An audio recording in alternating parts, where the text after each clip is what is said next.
1980, o dramaturgo brasileiro chamado Nelson Rodrigues, dando uma entrevista, lhe fizeram a seguinte pergunta: que conselho você tem para os jovens? E aquele homem respondeu: jovens, envelheçam rapidamente. Jovens, envelheçam rapidamente. O que ele estava querendo dizer é que os jovens busquem amadurecer rapidamente. Vamos abrir nossas Bíblias e vocês vão entender por que eu iniciei essa mensagem com essa lembrança das palavras de Nelson Rodrigues. Abram as vossas Bíblias em Mateus capítulo número 5. Nós seguimos na exposição do Sermão do Monte. Nós vamos ler dos versos de número 17 ao verso de número 20.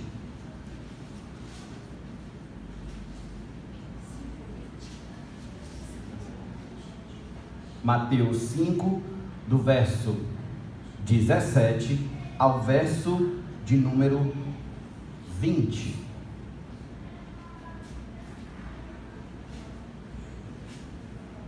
Não penseis que vim revogar a lei ou os profetas.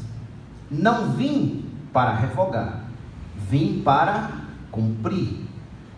Porque em verdade vos digo, até que o céu e a terra passem, nenhum i, ou em outra tradução diz nenhum j, ou um tio, jamais passará da lei, até que tudo se cumpra.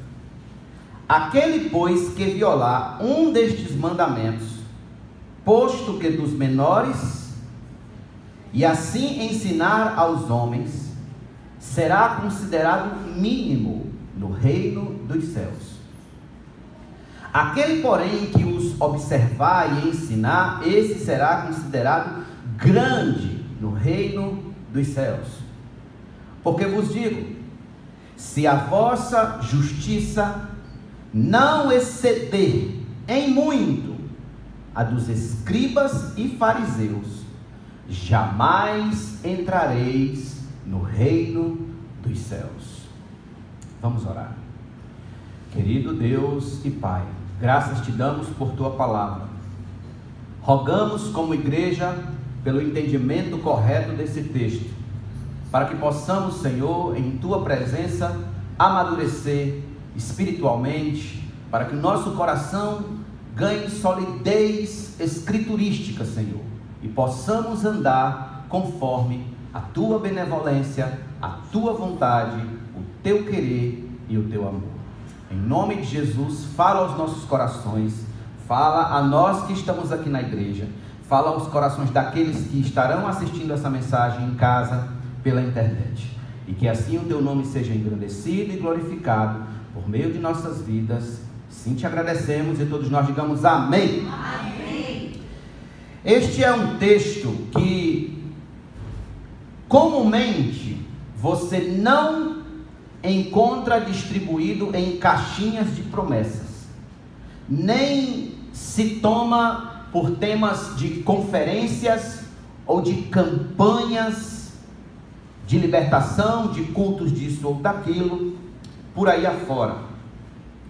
Essa é uma passagem, meus irmãos, daquelas que exige de nós um esforço incomum para abordá-la, o que faz com que algumas pessoas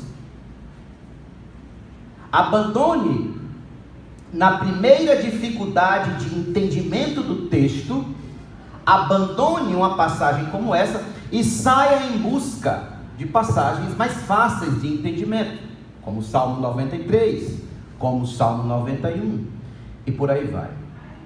O grande problema de agirmos dessa forma é que a maturidade espiritual e a solidez bíblica nunca são alcançadas e desenvolvidas em nossa vida. em nosso ser.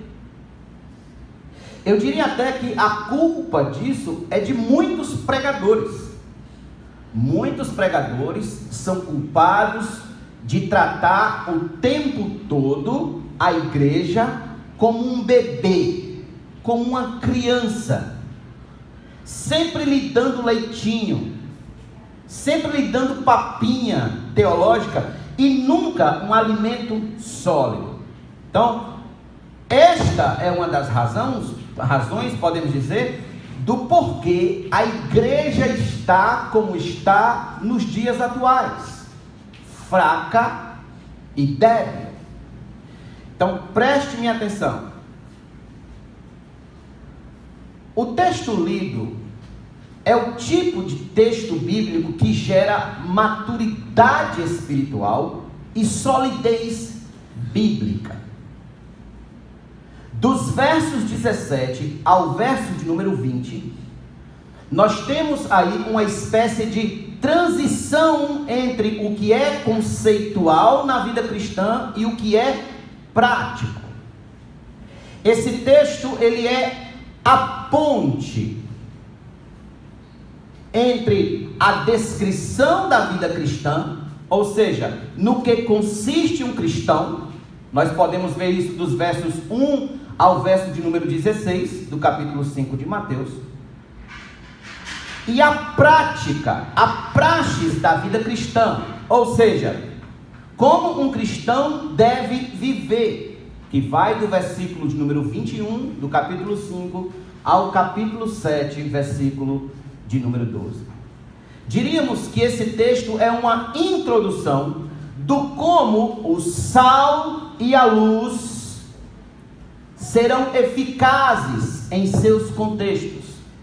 É aqui, meus irmãos, nesse texto, onde temos o propósito de todo o Sermão do Monte. Qual é o propósito do Sermão do Monte? Fazer com que o discípulo de Cristo exerça uma vida de retidão, de pronta retidão, de santidade, uma santidade nunca vista antes em religião alguma. Então, nosso Senhor vai desenvolver vários aspectos dessa retidão a partir do verso de número 21. Não vamos considerar isso hoje, vamos considerar mais para frente. Então, antes disso, ele inicia esse assunto nesse ponto, mostrando-nos o que ele requer de nós, como seus discípulos, até que tudo se cumpra. A pergunta que não quer calar é: o que Cristo requer de mim? O que Cristo requer de você? O que Cristo requer de nós, até que tudo se cumpra? Se você não tem o hábito de anotar as mensagens, eu aconselho que a partir de hoje você anote, tome nota, para você decorar, aprender em casa e continuar estudando e lembrando disso aqui. Então, em primeiro lugar, primeira resposta: até que tudo se cumpra, Cristo quer que entendamos que a lei e os profetas permanecem válidos para a nossa vida e regra de fé e prática. Eu vou repetir isso aqui. Cristo quer que entendamos que a lei e os profetas permaneçam válidos para a nossa vida e regra de fé e prática. Observe, Cristo levanta todo o senso de importância que tem a lei e os profetas. Quando nosso Senhor diz: não penseis que vim revogar a lei ou os profetas, ele estava se adiantando a corrigir uma ideia errada entre os judeus, ideia que eles tinham acerca da vinda do Messias. Os judeus acreditavam que quando o Messias viesse, quando ele chegasse, tudo seria revogado, tudo seria abrogado, se você preferir assim, por novos mandamentos, uma nova lei, que a lei de Moisés a partir de então não valeria mais nada. Jesus então diz que não, negativo, que ele não veio revogar a lei ou os profetas. Pelo contrário, ele veio para cumprir. Essa foi a sua missão. Quando ele diz, eu vim para cumprir, essa foi a sua missão. Por quê? Porque Jesus veio cumprir o que a lei e os profetas falaram a respeito da pessoa dele. A respeito dele, Jesus. Então, a lei tratada aqui por Cristo, de certo modo, ela é a lei de Moisés em sua totalidade. Ou seja, em seu aspecto cerimonial, judicial e moral. A lei de Moisés tinha 3 aspectos: cerimonial, judicial e moral. Tudo que você encontra registrado nos livros de Números e Levíticos, como holocaustos, sacrifícios, bacia de bronze, altar, véu, santo dos santos, tudo isso apontava para a bendita pessoa de nosso Senhor Jesus Cristo. Tudo isso eram sombras do que viria em Cristo na cruz do Calvário. Outro aspecto da lei é a judicial ou civil, se você assim o preferir. Cristo, tendo nascido como um judeu, dificilmente ele não cumpriria essa faceta da lei de Moisés, essa faceta judicial. Em Gálatas 4:4, Paulo vai dizer que Jesus Cristo nasceu sob a lei, veio sob a lei. Em face da lei moral, que são os 10 mandamentos, Jesus os cumpriu a todos, a ponto de falar para os seus adversários: qual de vocês pode me acusar de algum pecado? João 8:46. Então veja, nenhum desses aspectos cerimonial, judicial e moral da lei Jesus deixou de cumprir cabalmente. Ele cumpriu a todos. Ele estava aqui se referindo a tudo quanto a lei ensina diretamente sobre a vida, a conduta e o comportamento dos homens. Mas ele não citou só a lei, ele citou também os profetas. E por certo que ele tinha em mente tudo o que foi profetizado a seu respeito por Isaías, por Jeremias, por Ezequiel, por Amós, por Daniel, pelo próprio Moisés, pelos Salmos.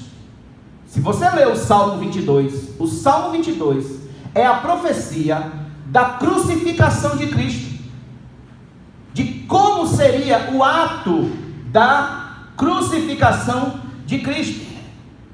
Se olharmos as predições sobre seu nascimento, sua encarnação, sua morte, sua ressurreição, encontraremos que tudo está escrito lá no Antigo Testamento. Tudo está lá. Portanto, quando nosso Senhor fala sobre lei e profetas, ele está se referindo a todo o Antigo Testamento, de Gênesis a Malaquias. Ele não veio revogar, ele veio cumprir. Várias passagens do Novo Testamento atestam essa inferência da lei e os profetas como as Escrituras. Por exemplo, Lucas 16:16 está escrito: a lei e os profetas vigoraram até João. Desde esse tempo vem sendo anunciado o evangelho do reino de Deus, e todo homem se esforça por entrar nele. Em João capítulo 1, versículo 45, quando Filipe se encontra com Natanael, Filipe diz assim: achamos aquele de quem Moisés escreveu na lei e a quem se referiram os profetas, Jesus, o Nazareno, filho de José. Em Romanos capítulo 3, versículo 21, Paulo diz: mas agora sem lei se manifestou a justiça de Deus, testemunhada pela lei e pelos profetas. Mas abram as vossas Bíblias em Lucas 24. Lucas 24. Vá comigo rapidinho em Lucas 24.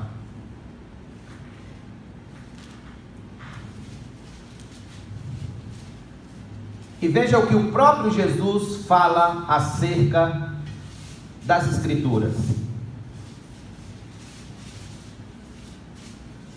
Versículo de número 44. A seguir, Jesus lhes disse: são estas as palavras que eu vos falei, estando ainda convosco. Importava se cumprisse tudo o que de mim está escrito na lei de Moisés, nos profetas e nos salmos. Então lhes abriu o entendimento para compreenderem as Escrituras. Veja só, tudo o que estava escrito a respeito dele, na lei, nos profetas e nos salmos. Diletos ouvintes, nós poderíamos passar horas e horas mostrando onde se falou de Cristo no Antigo Testamento. Por hora, somente isso. Aqui, muitos tendem a cair em dois erros hermenêuticos, de interpretação, erros antigos, formando dois grupos. O primeiro erro consiste em acreditar que Cristo veio ao mundo apenas para dar continuação ao ensino da lei, que os 4 evangelhos não conteriam nada além de leis, ensinamentos éticos e lições morais. Esse grupo costuma colocar inclusive o apóstolo Paulo como em conflito, em inimigo de Cristo, dizendo que Paulo foi o verdadeiro fundador do cristianismo, como chegou até nós, com suas doutrinas e seu legalismo. E eles pregam então que Paulo mudou o ensino de nosso Senhor, sendo que o que Cristo ensinou como religião é absolutamente o contrário do que Paulo disse em suas cartas, etc. Esse é o primeiro grupo. O segundo grupo nos diz o oposto dessa afirmação, ou seja, que Jesus aboliu completamente a lei. Então nós vamos de um extremo ao outro. Para um, Cristo só veio para cumprir a lei e ponto final. Para outros, Cristo só veio para estabelecer a graça, abolindo a lei. Então eles vão dizer que nós não temos mais nada a ver com a lei. Tudo se resume hoje à graça. E eles citam o segundo texto bíblico, João 1,17. Porque a lei foi dada por intermédio de Moisés, a graça e a verdade vieram por meio de Jesus Cristo. Em momento algum o texto está dizendo que não existe graça no tempo da lei. Não é isso que o texto está dizendo. O texto está dizendo que a graça e a verdade vieram por meio de Jesus Cristo. Observe, eles colocam isso como se a lei fosse inimiga da graça. E vão ensinar que o Sermão do Monte não tem nada a ver conosco. Não tem nada a ver com a nossa realidade. Ele só tem a ver com os judeus. E também só terá a ver com aqueles judeus na era futura do reino. E assim seguem seus rumos em certas condutas pecaminosas em nome da graça. E dizem, né? Nós estamos no tempo da graça, não mais no tempo da lei. Então eu posso fazer o que eu quiser. Porque eu não sou salvo pela lei, eu sou salvo pela graça. E é aí onde está o profundo e enorme equívoco. Por quê? Porque essas duas concepções errôneas das Escrituras, elas são definitivamente refutadas quando nós passamos a observar o seguinte texto. Volte lá para Mateus capítulo número 5, por favor. Mateus 5. Olha onde essas concepções elas são refutadas. Mateus 5. Porque em verdade vos digo, até que o céu e a terra passem, nenhum i ou um tio jamais passará da lei, até que tudo se cumpra. Veja, este verso é a confirmação da validez e da eficácia do Antigo Testamento para a nossa vida e regra de fé e prática. Nosso Senhor está dizendo que a lei, em toda a sua extensão moral, ela permanecerá inviolável. Por que moral? Porque a cerimonial Cristo cumpriu na cruz. A lei judicial Cristo cumpriu, nascido sob a lei. Então o que é que nos resta? A lei moral. Nosso Senhor está dizendo que nem um i ou um tio, que são as menores letras do alfabeto hebraico, que é o iod e o val, nenhum dessas duas pequenas letras, um i ou um tio, passará até que o céu e a terra passem. Observe que Jesus está afirmando aqui o quê? O fim das eras. Um dia tudo isso vai passar, um dia tudo isso vai acabar, mas até que tudo isso acabe, nenhum i, nenhum tio da lei vai cair no vazio. Pois bem, até que isso aconteça, o Antigo Testamento permanece válido em toda a sua extensão. Prestem atenção. O cristão imaturo, crente imaturo, ele tenderá por desprezar o Antigo Testamento, não sabendo ele que quem despreza a lei ou os profetas ou os salmos está automaticamente desprezando a Cristo, pois tudo ali no Antigo Testamento aponta para Cristo, aponta para nosso Senhor. Por exemplo, abra sua Bíblia comigo em João capítulo 5, João 5, por favor. João capítulo número 5, ou então acompanhe a leitura, verso de número 39.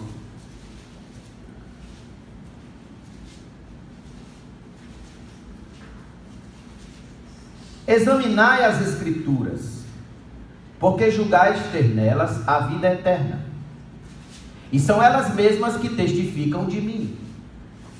Quando Jesus falou essas palavras, não existia o Novo Testamento ainda, só existia o Antigo Testamento, de Gênesis a Malaquias. Então Jesus convida o povo, seus ouvintes, a examinar as Escrituras, porque julgais ter nelas a vida eterna. Olha, desde quando a vida eterna é anunciada? Desde o Antigo Testamento, desde Gênesis 3,15, que a vida eterna é anunciada. E você vai encontrar profecias em todos os profetas da Bíblia, e são elas mesmas que testificam de mim. O que é que ele está dizendo? Ela permanece válida. As Escrituras permanecem válidas. Quando no terceiro dia Jesus ressuscitou, 2 discípulos iam caminhando no caminho de Emaús e iam tristes. Jesus, vendo aquilo, se coloca ao lado no caminho, e eles, sem reconhecerem a Cristo, Jesus pergunta: o que vocês estão conversando? E eles respondem: você não soube das últimas? Jesus, o Nazareno, poderoso em obras e palavras, foi crucificado e morto. E triste como seguia no caminho, Jesus se apresentou a eles e disse o seguinte: abra sua Bíblia em Lucas 24.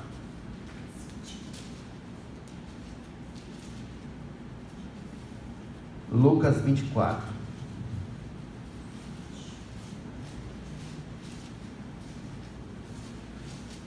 Versículo 25 ao 27.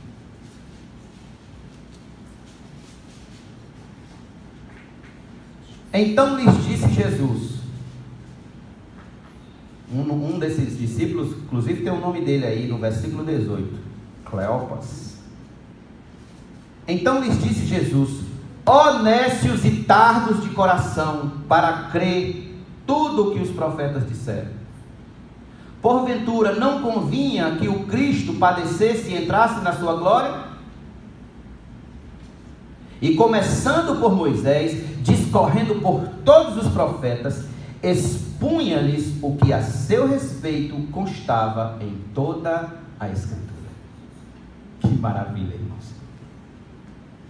Começando por Moisés, passando pelos profetas, aqueles homens ouviram uma exposição de tudo que estava predito a respeito da vinda, do nascimento, da vida, da morte e da ressurreição de nosso Senhor. 2 discípulos no caminho de Emaús, que foi o que Jesus disse deles?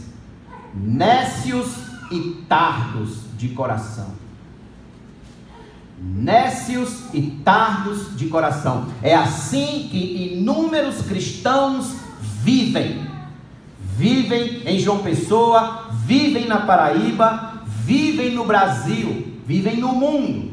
Nécios e tardos de coração.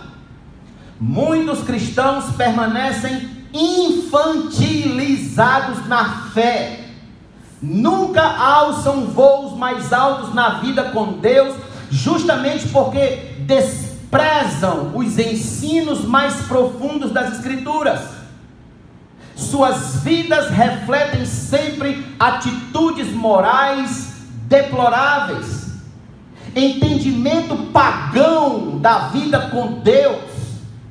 Homens e mulheres que são ensinados, doutrinados por músicas, livros e filmes que sobejam conteúdo humanístico, conteúdo onde o homem é o centro e não Deus, onde o homem é o alvo e não Deus, onde o ego é alimentado, o eu é alimentado, e não a concepção de se viver para a glória de Deus o tempo todo. Homens e mulheres que não sabem o que significa viver para a glória de Deus o tempo todo.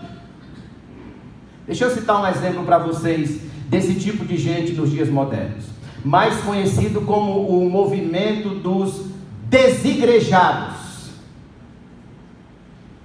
Eles são inimigos de toda e qualquer ideia de instituição. Eles simplesmente alegam que a igreja não foi fundada como instituição, com regras a serem observadas, com dízimos e ofertas a serem trazidos a Deus, que pastor ordenado é uma blasfêmia, que dias de cultos oficiais é um absurdo, etc. Logo, esses homens chamados de desigrejados, eles desprezam a todos os símbolos institucionais da igreja, ficando apenas com o que é conveniente às suas mentes caídas e seus corações perversos. Pergunto: como que um desigrejado desse sobreviveria no antigo Israel? Como eles sobreviveriam? Eles desprezam toda noção de instituição, de organização, de leis. O diabo, meus irmãos, ouça isso, sempre arranja um jeito de atacar a igreja. E ser desigrejado é uma dessas formas do ataque do diabo no dia de hoje.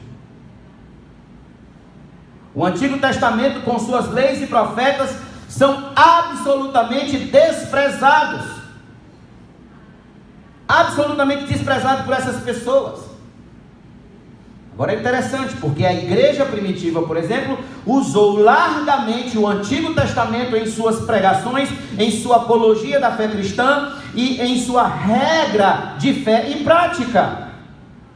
Atos capítulo 13. Veja as pregações de Paulo no livro de Atos. Veja as pregações de Pedro no capítulo 2.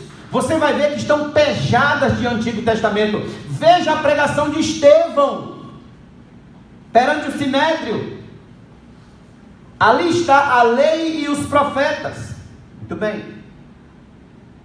Se a igreja desprezar o Antigo Testamento, ela está dando um tiro no pé, Por quê? Porque ela despreza a pessoa de Cristo e despreza a si mesma.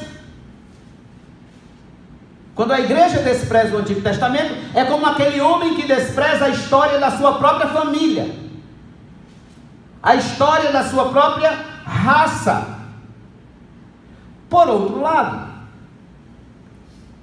o diabo gosta muito de trabalhar nos extremos. Quando não é um, é o outro. Quando não é um desigrejado, por outro lado, nós temos pessoas sucumbindo, caindo na aplicação errada do Antigo Testamento nos dias de hoje. Isso vai ficar evidente quando encontramos, por exemplo, cantores sendo chamados de levitas. É o levita da igreja.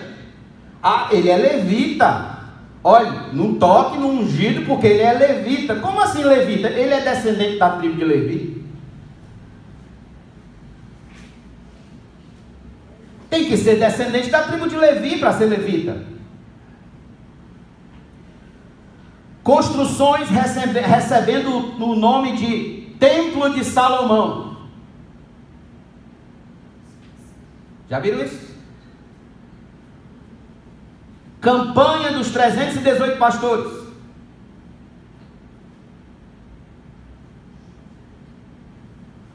Pessoas tocando chofar. Chofar é como se fosse um...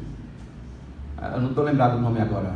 Não é trombone. Eu olhei para Jorge e lembrei de trombone, mas não é trombone. É como se fosse um berrante, mas mais curto. O chofar. Então, tem igrejas que começam o culto com alguém tocando um chofar. Usando indumentárias de sacerdotes. Então, esses são abusos da falsa interpretação do Antigo Testamento, tanto num polo quanto no outro. Por ora, meus irmãos, o que devemos dizer é que, até que tudo se cumpra, não devemos achar que o Antigo Testamento não vale mais. Foi revogado. Mas também não devemos tomar práticas cultuais que eram apenas sombras e que já foram cumpridas na pessoa de Cristo na cruz. Também não devemos aplicar essas práticas em nossos cultos. John Stott, um comentarista bíblico, comentando esse texto, ele cita João Calvino. E ele diz assim: Calvino com razão comentou: apenas o uso deles foi abolido, pois o seu significado foi confirmado mais plenamente. Ou seja, confirmado na cruz. Não passavam de uma sombra do que estava por vir. A substância, o corpo, pertence a Cristo. Então, o Antigo Testamento, ele permanece válido e eficaz para a nossa regra de fé e prática. Isso vai ficar mais claro em nosso segundo ponto. Em segundo lugar, até que tudo se cumpra, do menor ao maior, devemos obedecer e ensinar todos os mandamentos. Até que tudo se cumpra. O que Cristo requer de nós? Que do menor ao maior dos mandamentos, nós devemos obedecer e ensinar todos. Está com sua Bíblia aberta em Mateus? Veja comigo o verso de número 19, por favor. Mateus 5, verso de número 19. Aquele, pois, que violar um destes mandamentos, posto que dos menores, e assim ensinar aos homens, será considerado mínimo no reino dos céus.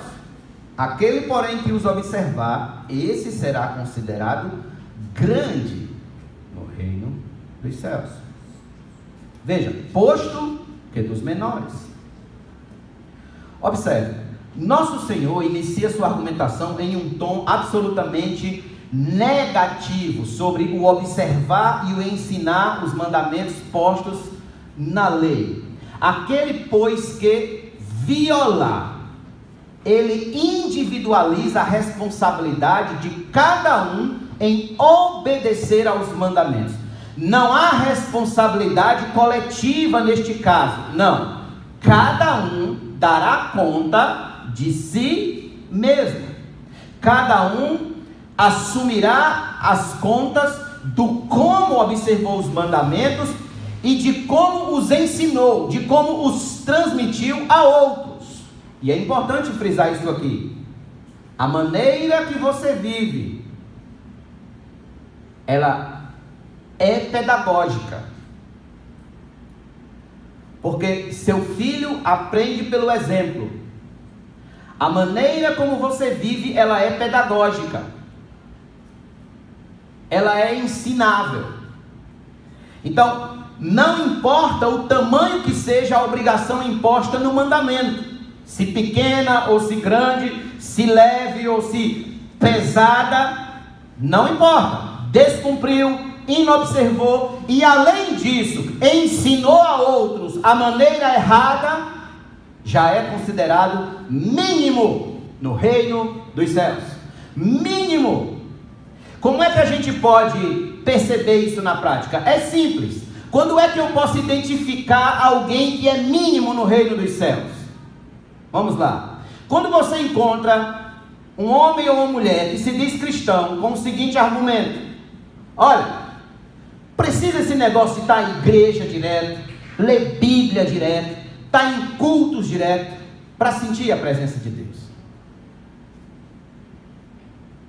É isso que a Bíblia ensina?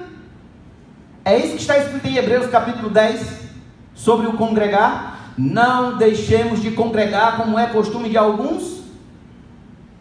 Examinai as escrituras. Se você encontra um homem ou uma mulher que se diz cristão com a seguinte conversa nos lábios: uma mentirinha não faz mal. Ou, olha pastor, é sério, eu oro pelos meus inimigos, mas eu não perdoo. Ou então, aquele cristão sem noção que diz: sabe de uma coisa? Eu me orgulho de tudo que eu já fiz, eu não me arrependo de nada do que já fiz. Como assim não se arrepende de nada? A mensagem do Evangelho cai no vazio. Porque a mensagem do Evangelho é justamente o quê? Arrependei-vos e crede no Evangelho para serem cancelados os vossos pecados. Ou então, aquele homem ou aquela mulher que já com 10, 15, 20 anos na igreja diz: você não deve se arrepender do que faz, pois tudo traz lições para a vida. Conversando com um homem no trabalho, eu disse que me arrependia muito, mas muito mesmo, da vida pródiga que eu levei um tempo da minha existência. Ele olhou para mim e disse: não, você não deve se arrepender do que fez. É melhor se arrepender do que fez do que se arrepender porque não fez. Pergunta, você já ouviu isso? Já falou isso? O indivíduo que pratica tais coisas negativas será tido por mínimo entre os súditos no reino de Deus. Por quê? Porque o próprio Cristo obedeceu aos mandamentos e ensinou os mandamentos. Então ele toma como inadmissível que um discípulo seu não viva obedecendo e ensinando a lei de forma correta. É inadmissível. No entanto, Cristo não para nesse ponto negativo. Cristo dá um passo e ele coloca a questão de um modo positivo, quando ele diz que, do outro lado, quem obedecer e ensinar os mandamentos será tido por grande no reino dos céus. Grande. Veja comigo o verso de número 19. Veja o final do verso 19. Aquele, porém, que os observar e ensinar, esse será considerado grande no reino dos céus. John Stott, mais uma vez, diz que, considerando que nem um i ou um tio passarão da lei, até que toda ela se cumpra, a grandeza do reino de Deus será medida pela conformidade com a lei. Com a lei. Em outras palavras, quanto mais o cristão obedecer à lei, maior ele será no reino dos céus. Charles Haddon Spurgeon dizia: a nobreza no reino de Cristo será conferida de acordo com a obediência. Quanto mais obediente aos mandamentos, mais nobre. Quanto mais obediente, mais nobre. Deixa eu explicar isso com um texto bíblico. Abram as vossas Bíblias em Mateus de número 18, por favor. Mateus, capítulo de número 18, dos versos de número 1 ao 4.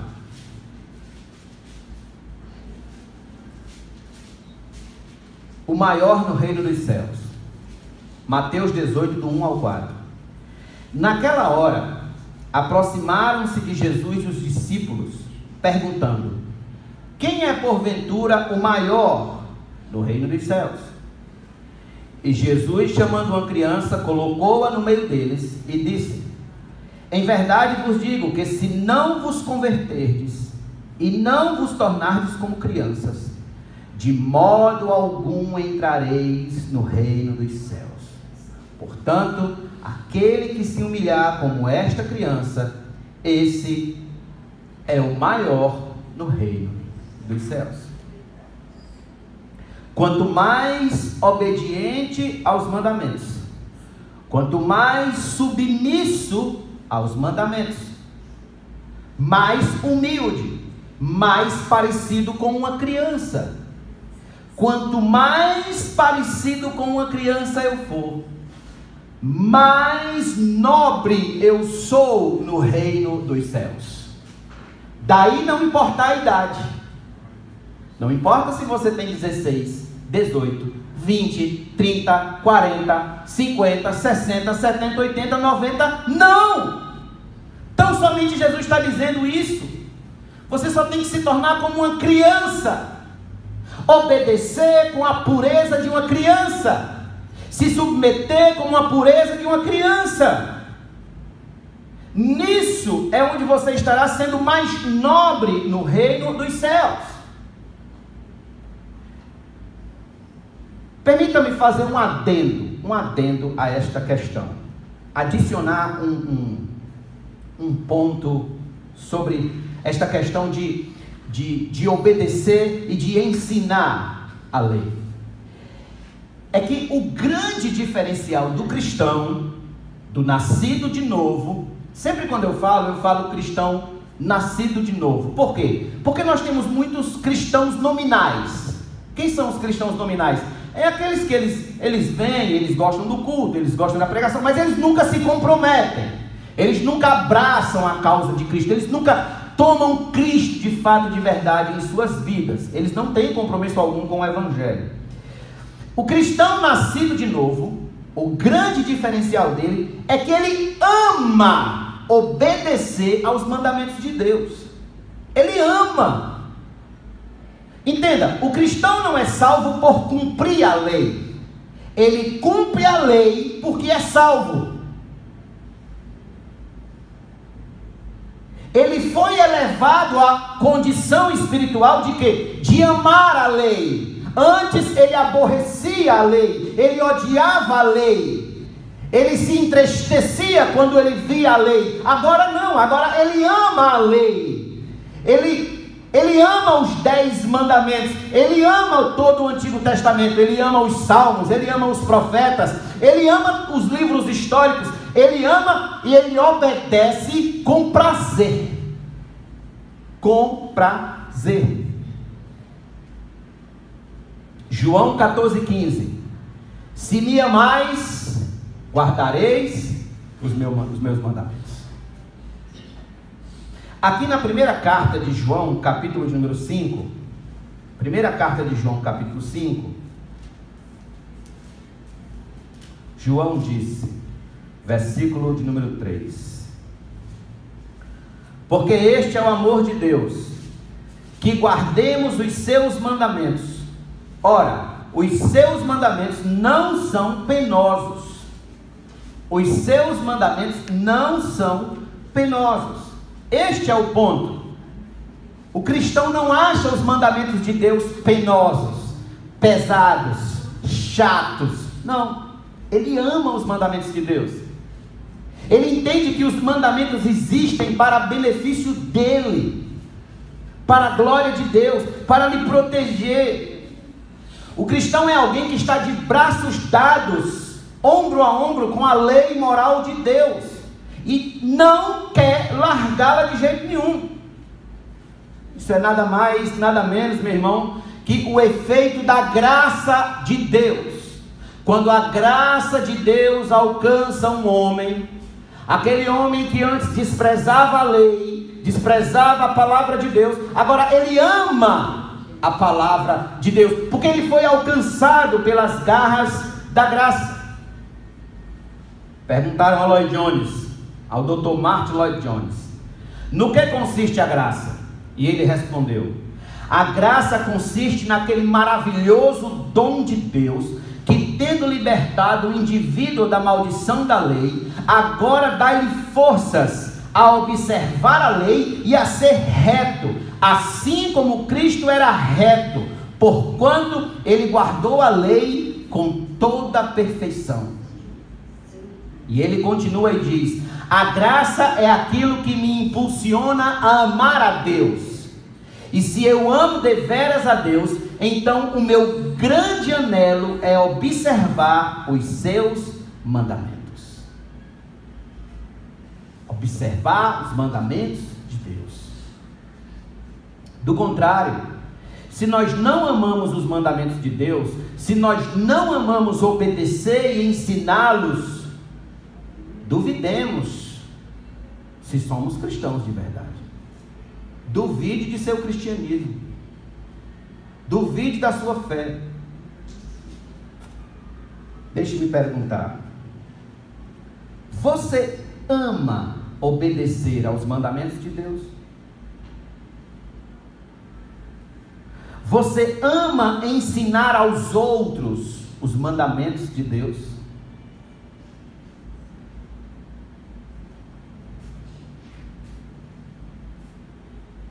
Se hoje fosse feito um teste para você citar os 10 mandamentos, de quais você lembraria?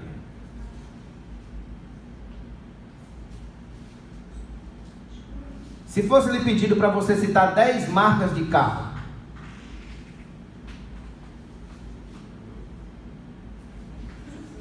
você não sente tristeza em ser tido por menor no reino dos céus justamente por não obedecer? Reflita com você mesmo. Não dói na sua alma saber que você está de fora, que Deus não conta com você justamente porque você não obedece? Não dói no seu coração saber que você está de fora da galeria dos nobres do reino de Deus, tão somente por desobediência?